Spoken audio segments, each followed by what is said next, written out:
Good news, OFW, returning Filipinos and foreigners. The Philippine Department of Tourism DOT, Bernadette Romulo Puayat, suggested that the reverse transcription, polymerase chain reaction RT-PCR test, be replaced by an antigen test taken within 48 hours prior to departure from the point of origin. If approved by experts, and of the Interagency Task Force of Infectious Diseases IATF. Bernadette Romulo Puayat's suggestion will allow negative antigen test result as a travel requirement to those arriving in the Philippines. Because according to her, the antigen test is easier, and it also covers those who have recovered from COVID. Bernadette Romulo Puayat further added that with reverse transcription, polymerase chain reaction RT-PCR you can test positive for the next 3 months, with a negative antigen result from the laboratory. This can show you're negative and recovered already for COVID. Meanwhile, the Department of Tourism said that next April, more foreigners from the different countries will be able to enter the Philippines.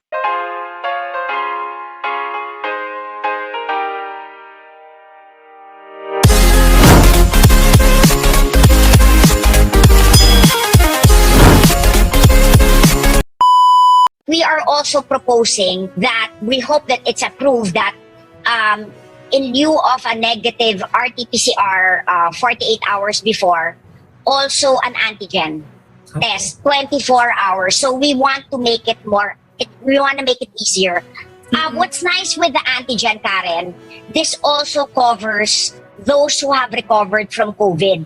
Because halos lahat naman nagka-COVID na kahit na Omicron. And true. With the RT-PCR, you can test positive kasi for the next 3 months. But with the negative antigen, of course, this is supposed to be from a lab. Hindi naman pwede yung home. With the negative antigen, this can show that you are negative and yet recovered already from COVID. Kasi di ba the RT-PCR, it's very, very sensitive. As I've said, you can test positive for the next 3 months. With the negative antigen shown 24 hours before arriving in the Philippines, that can also cover those that have recovered from COVID. Okay, foreigners from every part of the world are open to the Philippines? Right now, it's only for 157 visa-free countries. But we are hoping that by April, we will be open to all foreigners. And why April, Secretary? What are you seeing in April? Well, the reason why we started with visa-free countries was this was also with the recommendation of the DFA. They wanted to say, yung paunti-unti muna. So we started with the 157 visa-free countries. And then they told us that they're ready to accept also kasi they have to open the consular services all over the world.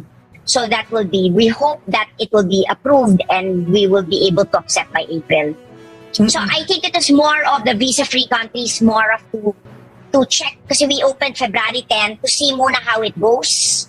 And so far, we've been doing well. So we hope to be open to all countries by April. Pero Secretary, you are still seeing essentially tourism earning from domestic tourism. Yes. Few months now. Domestic tourism naman, even pre-pandemic, has always been the majority. So the contribution of tourism is 12.8% to the country's GDP, and 10.8% of that came from domestic tourism. We had, last 2019, 110 million domestic trips compared to the foreign arrivals, which was even a record, which was 8.26 million. So it's still domestic tourism. But of course, with our, we always want to reopen to foreign tourists because we want to go back as normal as possible. I think the reopening to foreign tourists more of shows that we are slowly but surely going back to normal. What about the hotels, Secretary? Are you seeing all the hotels go back to normal?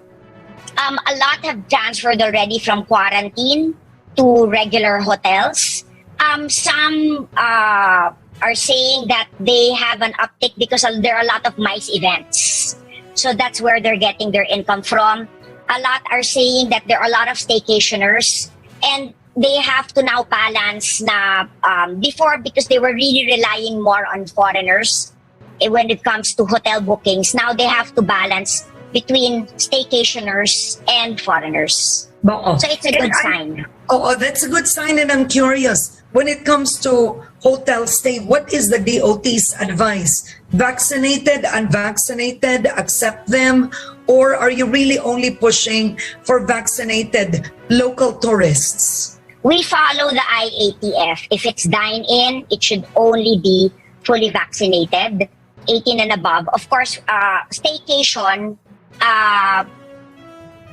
we accept, for the staycationers, you accept fully vaccinated, no more negative RT-PCR. If unvaxxed, you have to have a negative RT-PCR if you are staycation.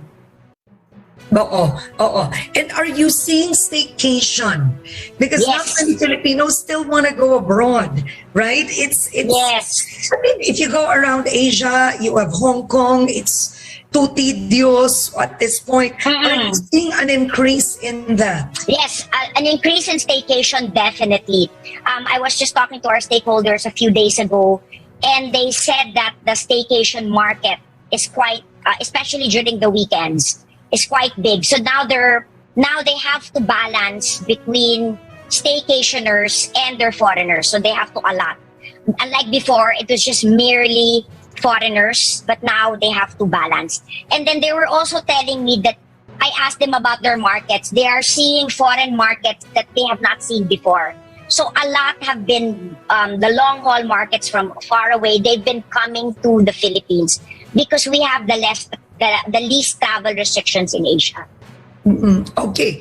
I wanted to ask you on another note, yung 48-hour PCR test for those coming in watching us abroad, where do they show this?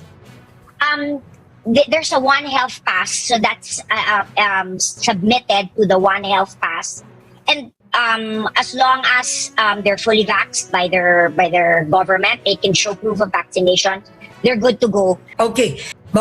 And Secretary, what projections are you looking at for tourism in the next few months before you leave office?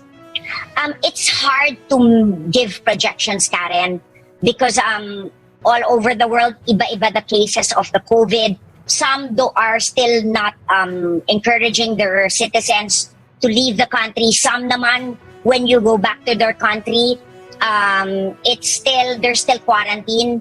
Like for example, in Hong Kong, it's still I think 14 to 21 day quarantine.